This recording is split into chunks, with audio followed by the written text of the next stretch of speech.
بعد فاعوذ باللہ من الشیطان الرجیم بسم اللہ الرحمن الرحیم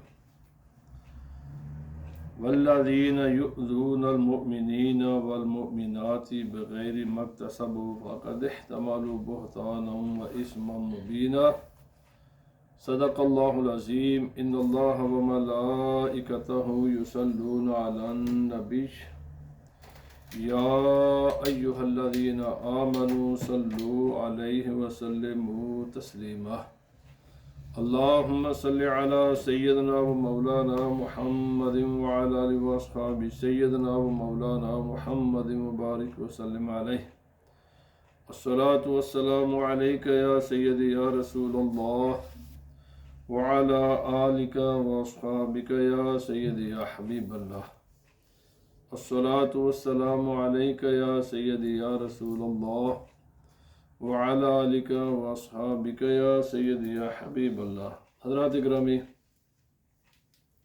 اللہ رب العزت جل جلالہ و اعظم شانہ و لا الہ غیرہ کی حمد و ثنا اور نبی کریم رؤوف الرحیم صلی اللہ علیہ وسلم کے دربار در بار گہربار میں ہدیہ درود و سلام عرض کرنے کے بعد آپ احباب کے علم میں ہوگا کہ میں ایک خاص موضوع، وہ باتیں جو دل میں نرمی پیدا کرتی ہیں، دنیا سے بے رغبتی پیدا کرتی ہیں اور انسان کو احساس دلاتی ہیں کہ وہ انسان سمجھے اور اپنی قدر و قیمت کو پہچانے، اور پھر وہ اس کی قدر و قیمت دنیا کی مال و دولت سے نہیں بلکہ اللہ رب العزت کی معرفت اور عبادات خداوندی میں اس کی عزت آبرو اور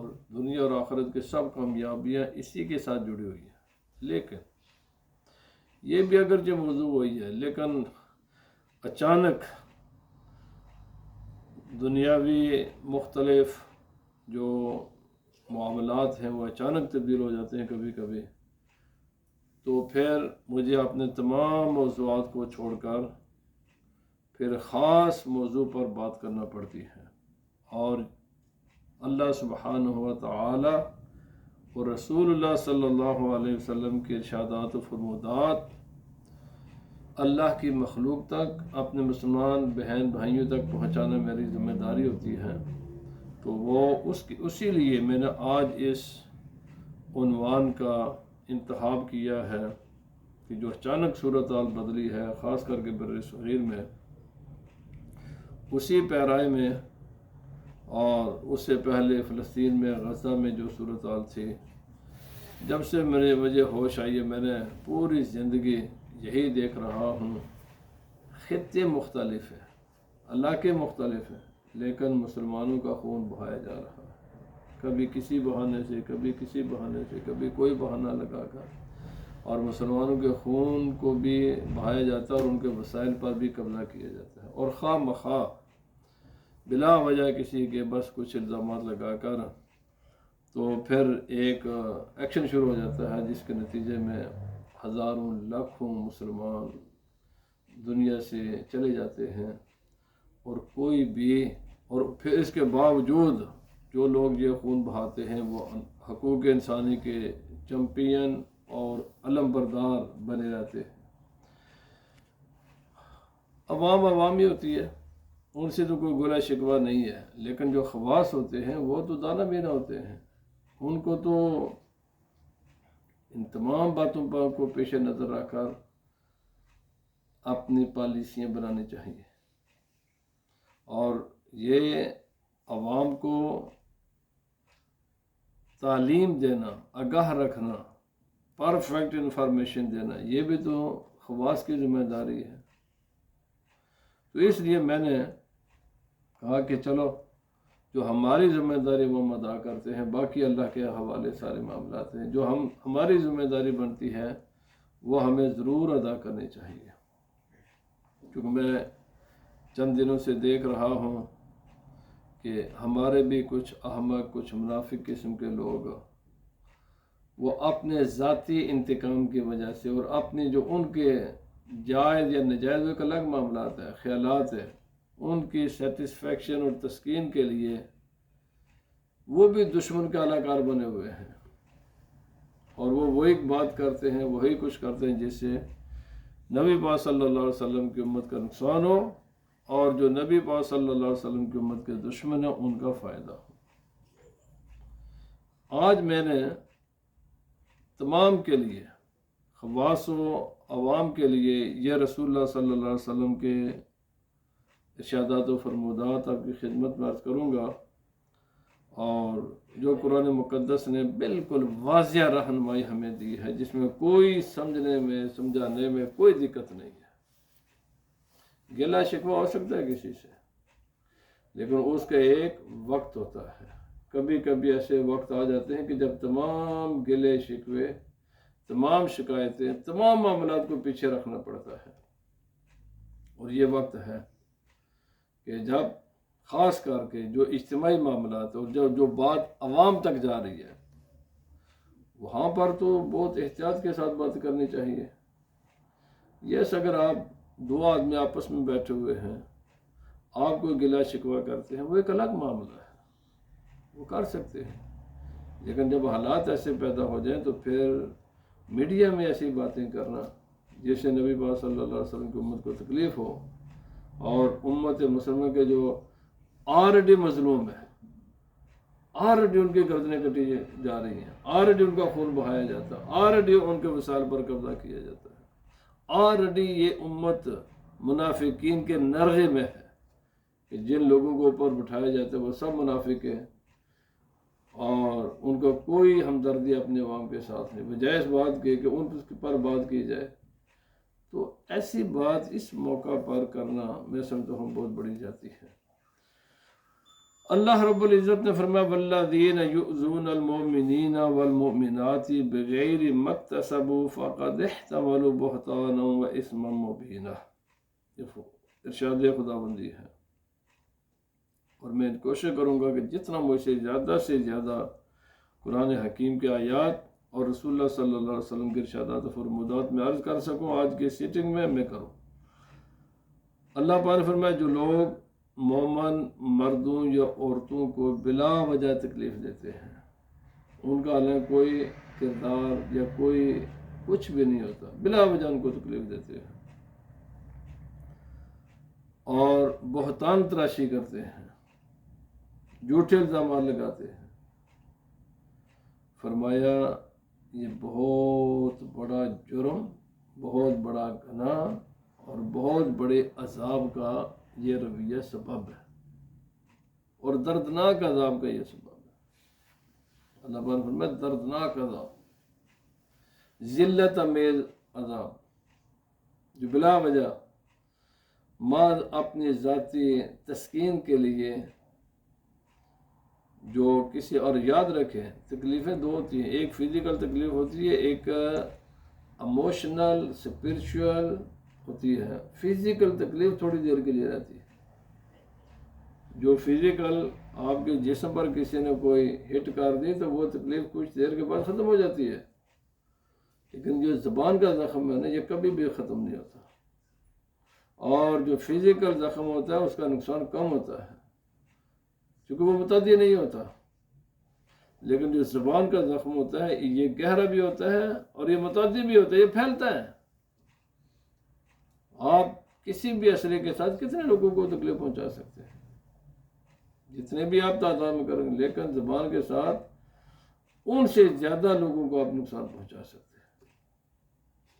اس لیے حضرت عبداللہ بن عمر بن عاص رضی اللہ تعالیٰ عنہ کہتے ہیں قال رسول اللہ صلی اللہ علیہ وسلم المسلم من سلم المسلمون من لسانہ ویدہ والمہاجر من حجر ما نہى اللہ عنہ۔ رسول اللہ صلی اللہ علیہ وسلم فرمایا مسلمان ہوتا ہی وہ ہے کہ جس کے شر سے دوسرے مسلمان، کس کے شر سے؟ اس کی زبان کے شر سے۔ نبی صلی اللہ علیہ وسلم زبان کا پہلے ذکر کیا ہے کیونکہ یہ زبان بولتی ہے، اس کا شر بڑا ہے ہاتھ کے شر سے، فرمایا اور اس کے ہاتھ کے شر سے جو مسلمان دوسرے مسلمان محفوظ ہوں، بس مسلمان وہی ہے۔ یہاں پر میں نے دیکھا کہ یہاں پر مساجد کے امام جن کی ذمہ داری اس اپنی عوام کی خیر خواہی ہے، یعنی جس کی بیسک ذمہ داری یہی ہے کہ وہ اپنے جن سے وہ تنخواہیں وصول کرتے ہیں، جو ان کے بال بچوں کو اور سارے اخراجات برداشت کرتے ہیں، انہی کے خلاف بات کرتے ہیں۔ آپ تعذیب کے لیے ان کو تنبیہ کرنے کے لیے کر سکتے ہیں، کوئی حرج نہیں، میں بھی کرتا ہوں، لیکن ہر بات کا ایک موقع ہوتا ہے۔ جب دشمن اس نے آپ کے گلے کو اگر دبوچ لیا تو اس وقت کوئی بھی تانا نہیں دیا کرتا کسی کو، اس وقت تو اپنی جان چھڑانی ہے۔ آپ بھی دوسرے حدیث پاک راوی ہیں۔ قال رسول اللہ صلی اللہ علیہ وسلم من احب ان یزحزح عن النار ویدخل الجنة فلتأته منیته وهو یؤمن باللہ والیوم الآخر ولیأتی الی الناس الذی یحب ان یؤتی الیہ۔ سبحان اللہ۔ رسول اللہ صلی اللہ علیہ وسلم نے فرمایا، جو آدمی اس بات کو پسند کرتا ہے کہ وہ جہنم سے بچ جائے اور جنت میں اللہ اس کو ٹھکانہ دے دے، اور اس کا خاتمہ ایمان پر ہو، ظاہر بات ہے جہنم سے تبھی بچے گا نا کہ وہ ایمان لے کر دنیا سے گیا، جنت میں اسے تبھی داخلہ ہوگا اگر وہ ایمان کے ساتھ دنیا سے گیا۔ جب اس کے ایمان ہی مرنے سے پہلے اللہ تعالیٰ سلف فرما لیتا ہے تو پھر تو اس کے لیے جنت واجب، جہنم واجب اور جنت اس کے لیے حرام ہو جاتی ہے، کیونکہ اس کا خاتمہ کفر پر ہوا ہے۔ نبی کریم رؤوف الرحیم صلی اللہ علیہ وسلم فرمایا، جب تک یہ کام نہیں کرو گے تمہارا ایمان خطرے میں ہے۔ اگر دنیا میں کسی مصلحت کی بنیاد پر آپ پر کفر کا فتویٰ نہ بھی لگا، آپ کو کفار کا ایجنٹ نہ بھی کہا گیا، کئی ریزن ہو سکتے ہیں، مختلف حکمتیں ہوتی ہیں، علماء بیچارے خاموش ہوتے ہیں، لیکن اس کا معنی یہ نہیں ہے کہ آپ لیڈر ہیں، آپ مولوی صاحب ہیں، آپ میڈیا اینکر ہیں، آپ میڈیا پرسن ہیں تو آپ کا مرتے وقت بھی ایمان آپ ساتھ لے جائیں گے۔ اور یہ مقتدیوں کو بھی سوچنا چاہیے، اور جو فالورز ہیں کسی کے بھی، اس کو بھی ذرا آنکھیں کھول کر دیکھنا چاہیے کہ جس کو ہم فالو کرتے ہیں یہ کیا کر رہا ہے۔ نبی پاک صلی اللہ علیہ وسلم فرمایا اس کے لیے لازم ہے کہ یہ رویہ اپنائے، لوگوں کے ساتھ وہی رویہ اپنائے جو رویہ اپنے لیے پسند کرتا ہے۔ کتنا بہترین میٹر ہے، کرائٹیریا ہے، کسی کے پاس جانے کی ضرورت ہی نہیں ہے۔ اسی مولوی صاحب کو کسی دشمن کے ہاتھ میں دے دو اور وہ ان کو پیٹنا مارنا شروع کر دے، یا اسی میڈیا اینکر کو دے دو، یا کسی بھی انہیں لوگوں کو دے، انہیں سیاسی لیڈروں کو دے دو، اور یہ کیا توقع رکھیں گے کہ کاش کوئی آدمی میری ہیلپ کے لیے آئے اور مجھے چھڑائے، یہی ہوگا نا۔ تو نبی کریم رؤوف الرحیم صلی اللہ علیہ وسلم فرمایا، جو کچھ تم اپنے لیے پسند کرتے ہو بالکل سیم وہی دوسرے مسلمان کے لیے پسند کرو۔ آپ نے تو چاہتا ہے کہ میرا مال بھی محفوظ ہو، میری عزت بھی محفوظ ہو، میرا دین بھی محفوظ ہو، میری جان بھی محفوظ ہو، میرے ساتھ ہر چیز محفوظ ہو، نہ میری جان کو کوئی نقصان پہنچائے، نہ میرے مال کو کوئی نقصان پہنچائے، نہ میری عزت آبرو کو کوئی نقصان پہنچائے، نہ میری اولاد کو کوئی نقصان پہنچائے، میں بالکل محفوظ ہوں۔ تو میرے بھائی، جس طرح تیری عزت ہے نا، ایسے باقی اہل ایمان کی بھی عزت ہے۔ جب ان پر مشکل وقت آئے تو پھر ان کی عزت کے لیے بھی تیرے خیالات ایسے ہی ہونے چاہیے، ایسے ہی ہونے چاہیے جب مشکل وقت آئے۔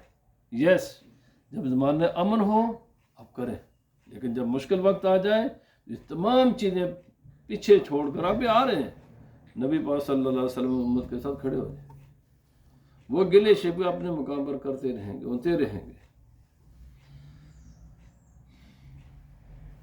رسول اللہ صلی اللہ علیہ وسلم کے ارشادات و فرمودات سے پہلے اللہ کے فرمان ہے۔ انما المؤمنون اخوہ،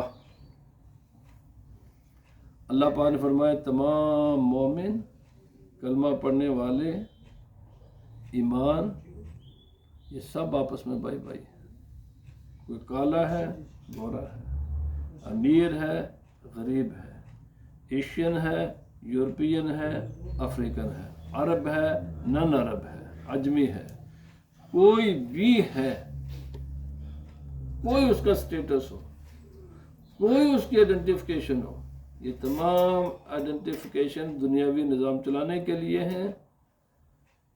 مسلمان کی ایک ہی آئیڈینٹیفیکیشن ہے کلمہ شریف، بس وہ کوئی بھی ہے، بس جو کلمہ پڑھتا ہے اور اس کے جو تقاضے ہیں، جو کہ کئی کلمہ پڑھنے والے بھی آج کل ڈنڈی مار رہے ہیں، یا جو اس کے تقاضوں کو بھی پورا کرے، نہ اللہ پاک نے فرمایا وہ تمہارے بھائی ہیں، اور لازم ہے کہ تمہیں ایک دوسرے کی مدد کرو، ایک دوسرے کے لیے اسٹینڈ کرو، ایک دوسرے کے لیے کھڑے ہو جاؤ۔ اذلۃ علی المؤمنین اعزۃ علی الکافرین، مومن دوسرے مومن کے لیے نرم ہوتا ہے، کافر کے لیے سخت ہوتا ہے۔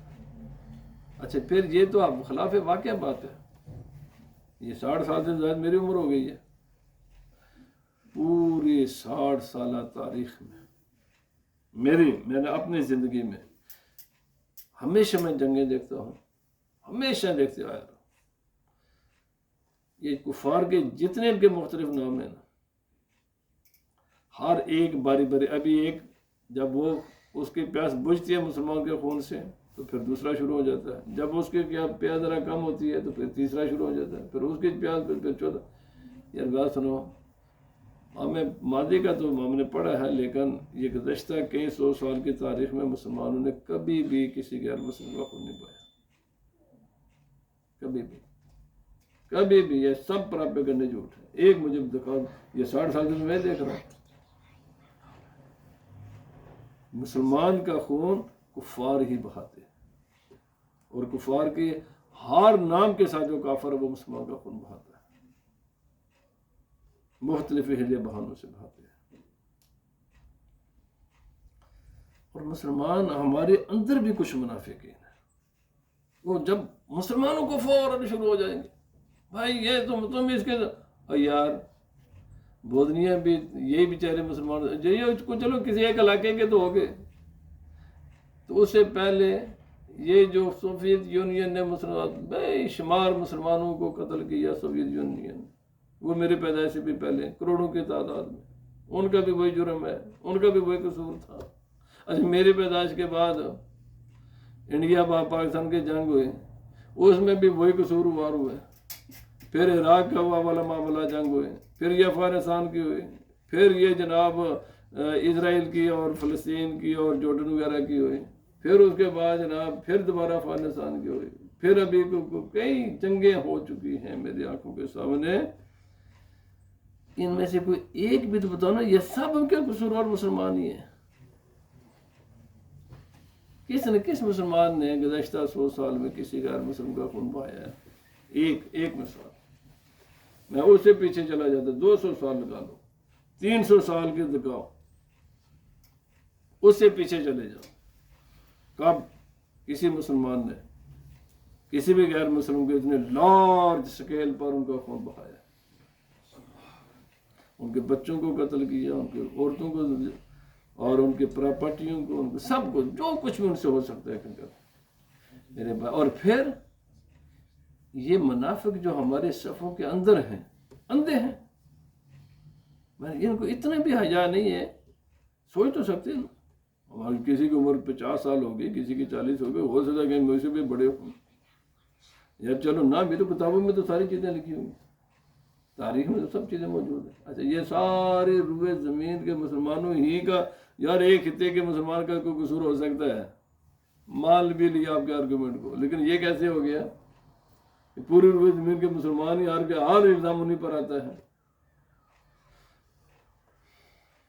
سوچنے کی بات ہے، غور و فکر کرنے کی بات ہے، اور یہ میں انشاءاللہ آخر میں آؤں گا، اس میں ہم یہ عام عوام الناس بھی ذمہ دار ہیں ان چیزوں کے، یہ میں بھی کہتا ہوں ذمہ دار ہے، پر اس ذمہ داری کا معنی یہ نہیں کہ ان کو بھیڑیے کے سامنے، آپ کسی بھی چرواہے کو دیکھو نا، وہ بھیڑ بکریاں نا وہ کبھی ادھر بھاگ جاتی ہیں، کبھی ادھر بھاگ جاتی ہیں، بھاگتی ہیں۔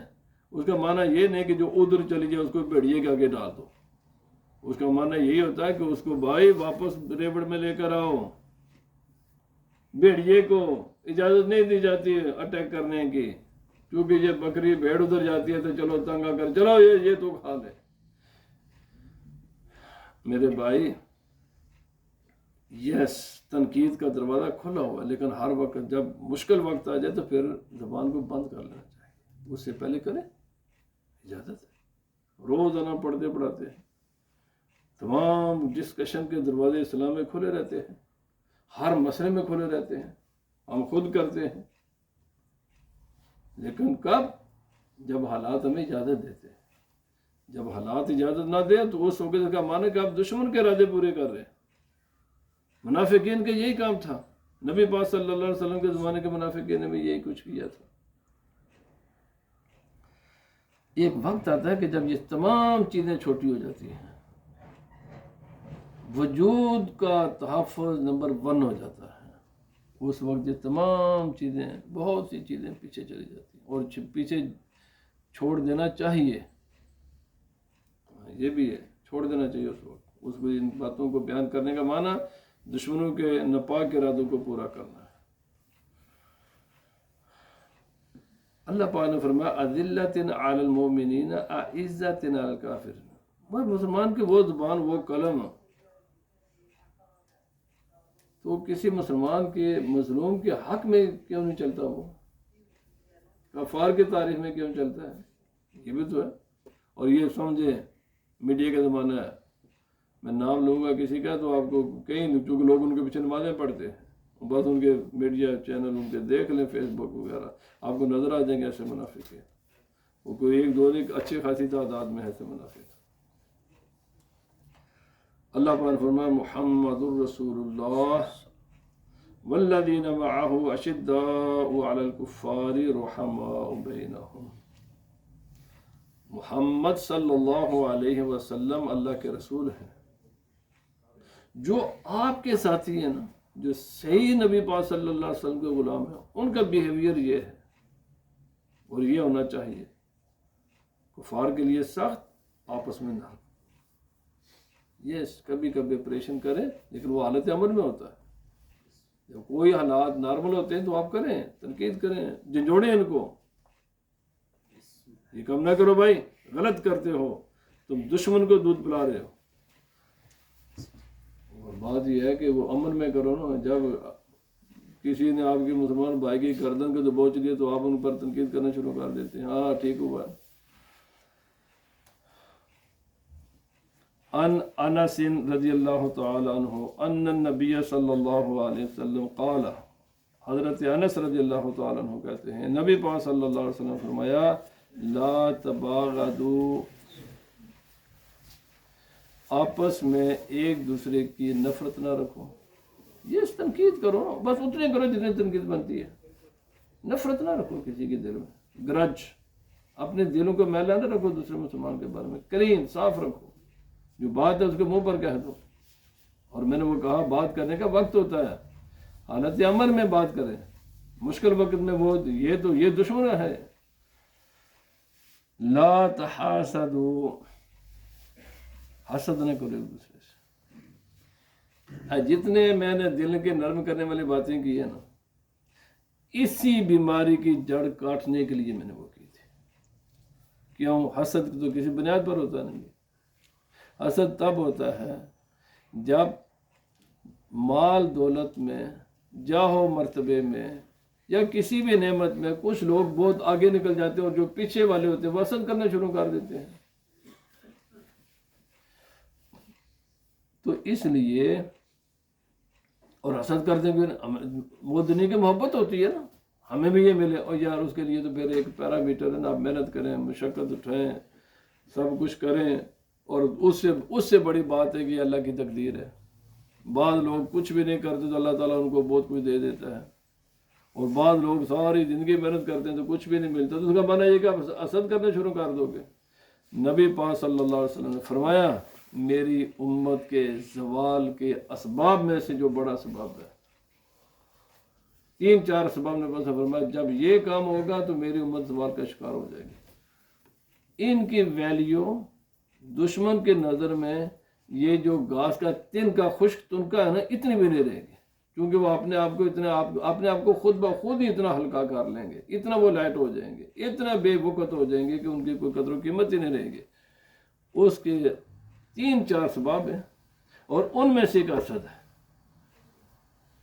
حسد ہے، یہ میں بھی کہتا ہوں، یہ تمام تر ایک چھوٹے سے فرد سے لے کر بڑے اسکیل پر دیکھو ہم حسد کا شکار ہے، ایک دوسرے کے ساتھ نفرتوں کا شکار ہے، کسی نعمت کو ہم برداشت کرنے کے لیے تیار ہی نہیں ہے کہ یار اللہ نے دی ہے، کسی کو بڑا مرتبہ دے دیا، کسی کو چھوٹا دے دیا، کسی کو دولت مند بنا دیا، کسی کو غریب بنا دیا، کسی کو کچھ کر دیا، کسی کو اچھا یہ نہ کبھی فرق کبھی مٹا ہے نہ کبھی مٹے گا۔ جو بات ہے ہی پاسبل ہی نہیں ہے کہ یہ ہو جائے، تو پھر اپنے دل میں یہ گندگی ڈالنے کا فائدہ کیا ہے؟ صاف رکھو، جیسے بھی ہو، اللہ پاک نے جس حال میں آپ کو رکھا ہوا راضی رہو اس پر۔ نبی کریم رفیع الرحیم صلی اللہ علیہ وسلم فرمایا حسد نہ کرو۔ دوسرا بہت بڑا فتنہ ہے دولت کا، تیسرا فتنہ عورت کا، چوتھا فتنہ ہے دنیا کی محبت کا، جو کہ عورت بھی دنیا کی ایک چیز ہے، دولت بھی دنیا کی ایک چیز ہے، یہ مال یہ سب کچھ دنیا کی چیزیں۔ فرمایا جب یہ میری امت دین سے، اللہ سے، اللہ کے رسول سے محبت کے بجائے دنیا سے محبت کرے گی تو پھر ان کی ویلیو گھاس کے تنکے کے برابر ہو جائے گی۔ اب یہی کچھ کیا ہے نا ہم نے، تو آج اس کا رزلٹ سامنے آ رہا ہے نا۔ ابھی تو اور دیکھو کیا ہوتا ہے، ابھی بھی وقت ہے بدل جاؤ، دین کے ساتھ محبت کرو، اللہ کے احکام کی طرف آ جاؤ، اور جن کو تم راضی کرنے کی کوشش کر رہے ہو نا، یہ نہ کبھی راضی ہوئے نہ کبھی ہوں گے۔ اس کا معنی یہ نہیں ہے کہ میں کوئی نہیں بھائی، اس کا معنی یہ ہے کہ آپ اپنے سنوں پر قائم رہیں، اپنے دین پر قائم رہیں۔ آپ کے دین میں کیا خامی ہے کہ آپ کو جناب دین سے جو بڑی نفرت ہے، داڑھی منڈا کر آ جاتے ہو، کیا ملے گا آپ کو؟ آپ کا دشمن راضی ہو جائے گا۔ میرے بھائی جب تک تیرے نام کے ساتھ مسلمان کا لفظ لگا ہوا ہے نا، یہ کبھی بھی تجھے راضی نہیں ہو، تو ہی کر یا پھی کر، اور جب تک تیرے نام کے ساتھ مسلمان کا لفظ ہے نا، یہ کبھی راضی نہیں ہوں گے۔ اور یہ خود خدا نے فرمایا، ان کا آخری ہوگا ان کا دین قبول کرنا، جو کرو پھر جاؤ جہنم میں۔ اس سے پہلے تو یہ مسئلے نہیں ختم ہوں گے، اس سے پہلے یہ مسائل رہیں گے۔ تو پھر بہتر نہیں ہے کہ آپ جناب جس خدا نے یہ کہا کہ یہ نہیں ختم ہوگا، تو اگر اس کیمپ میں نہیں جانا چاہتے تو اس کیمپ میں پورے داخل ہو نا۔ کیمپ آپ کے پاس 2 ہی ہیں، یا اس کے طرف کا کیمپ ہے یا اس طرف ہے، بٹوین کچھ بھی نہیں ہے۔ پھر یہ پورے مسلمان بنو، یا ایھا الذین آمنوا ادخلوا فی السلم کافہ، اللہ پاک نے فرمایا پورے مسلمان اسلام میں داخل ہو جاؤ۔ آدھا تیتر آدھا بٹیر یہ خدا کے قانون میں ہے ہی نہیں ہے۔ کوئی ایسا آپ نے جانور بھی دیکھا یا کوئی بھی درخت ایسا دیکھا ہے جو آدھا ہو؟ ایک ہی ہوتا ہے۔ خدا کے سارے قانون میں ایک چیز پوری ہوتی ہے۔ اگر تیتر ہے تو وہ پورا تیتر ہوگا، اگر بٹیر ہے تو وہ پورا بٹیر ہوگا۔ یہ نہیں کہ اس کا آدھا دھڑ بٹیر کا ہو جائے اور آدھا دھڑ اس کا تیتر کا ہو جائے، ایسا نہیں ہوتا۔ کوئی بھی جانور ایسا نہیں ہوتا۔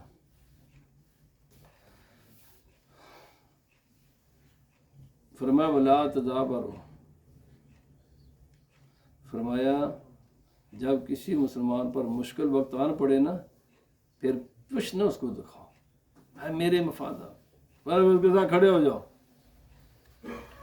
پھر نہیں دیکھنا تیرا کوئی دشمن ہے یا امی ہے یا تیرا رشتہ دار ہے یا نان رشتہ دار ہے، تیرا اس کے ساتھ کھڑے ہو جاؤ اس کے ساتھ۔ تدابروا، اور یہ گناہ کبیرہ گناہوں میں سے ایک ہے، پوچھ دکھانا۔ اچھا تو پوچھ دکھا دے گا، تیری وقت دشمن کی نظر میں بڑھ جائے گی یا تیری جان بچ جائے گی؟ اور میرے بھائی کہ بچا بھی لے گا کتنے عرصہ. پہلی تو یہ کہ جو لوگ دانا بینا ہوتے ہیں وہ کہتے ہیں جیڑا اپنے دا نہیں بنے ساڈا کی بنے گا. غدار کی کوئی دنیا میں عزت نہیں ہوتی. کسی بھی دنیا کی سوسائٹی میں آج تک غدار بھی دنیا کے ہیرو دیکھا ہے. میں پورا ہسٹری ریکارڈڈ ہے نا. مسلم نان مسلم کی ہم بات ابھی نہیں کرتے، چاہے وہ مسلم ہو یا نان مسلم ہو. کبھی غداروں کو بھی کسی نے ہیرو بنایا ہے. میں کسی غیر مسلم نے جو تھا تو غیر مسلم لیکن اندر کھاتے مسلمانوں سے ملا ہوا ہو اور غیر مسلم کو اپنے ہیرو مانتے ہو، یا کسی مسلمانوں نے تھا تو وہ مسلمان اور اندر میں وہ ملا ہوا تھا کفار کے ساتھ اور مسلمانوں نے اس کو ہیرو مانا ہوا ہو. میرے بھائی، عزت رسپیکٹ وفا کی بنیاد پر ہوتی ہے. بے وفائی کی کوئی عزت نہیں ہوتی. اور کچی اینٹ نے دیواروں تباہ کر دی ہے. کچی اینٹ کی بھی کوئی ویلیو ہے؟ کچی اینٹ تو دیوار کو بھی کمزور کر دیتی ہے. وہاں بھی پختہ اینٹیں ایک جیسی چاہیے. نبی پاک صلی اللہ علیہ وسلم فرمایا لا تدابروا، مشکل وقت میں مسلمان دوسرے مسلمان بھائی کو پش نہ دکھاؤ، کھڑے ہو جائے اس کے ساتھ. حالات نتائج جو بھی نکلیں گے آپ اس کے ذمہ دار نہیں ہیں. ہمیشہ ہی نتائج ایک طرف جاتے ہیں، ادھر یا ادھر. یہ تو ہوتا ہی ہے، دنیا میں ہوتا آیا ہے. لیکن آپ اپنی ذمہ داری ادا کریں. ولا تقاطعوا، کٹ آف نہ ہو جاؤ، اپنے کار نہ بیٹھ جاؤ. نہیں میں بعد ایسے پیر تے جو بولے اسی بڑے صوفی صافی ہیں، اسی ساڈے نہ کما ساڈا تعلق ہی کوئی نہیں، اسی بڑے پرہیزگار تے نیک ہیں. میں بھائی یہ قطع تعلقی کی اجازت ہی نہیں ہے. جس تیرے پر مشکل وقت ہے نا، بس جیسے آج تو ان کے ساتھ کھڑا ہوگا نا، ایک کل تیرے پر بھی آ سکتا ہے. ان کو بھی حکم یہ ہے کہ تیرے حق میں بھی اسی طرح کھڑے ہوں. کٹ آف کرنے کی، مسلمان کو دوسرے مسلمان کے ساتھ کٹ آف، خاص کر کے ایسے حالات میں مشکل وقت میں اجازت ہی نہیں ہے. وَكُونُوا عِبَادَ اللَّهِ إِخْوَانًا، ایمان والو آپس میں بھائی بھائی بنو. حضرت ابو ہریرہ رضی اللہ تعالیٰ عنہ فرماتے ہیں ہر منڈے اور ہر تھرسڈے کو جنت کے دروازے کھولے جاتے ہیں اور ہر ایک کی اللہ تعالیٰ بخشش فرماتا ہے. ہر ایک کی، ما سوائے کافر مشرک کے، چونکہ ان کی تو بخش ہو ہی نہیں سکتی. لیکن مومنوں میں، ایمان والوں میں یہ آدمی ہے کہ جس کی بخشش نہیں ہوتی. فرمایا کانت بینہ و بین اخیہ شحناء، جس آدمی کے درمیان ایک مومن ہے وہ بھی کلمہ پڑھتا ہے، دوسرا وہ بھی کلمہ پڑھتا ہے اور دل میں نفرت ہے، اس کی عداوت رکھی ہوئی اس نے، ایسے گندے ذہن اور گندے دل والے کی بخشش نہیں. اللہ پاک فرماتا ہے گندا انسان میری جنت میں نہیں آ سکتا. اگر جنت میں آنا ہے تو اپنے دل دماغ کو باقی ایمان والوں کے لیے صاف رکھو.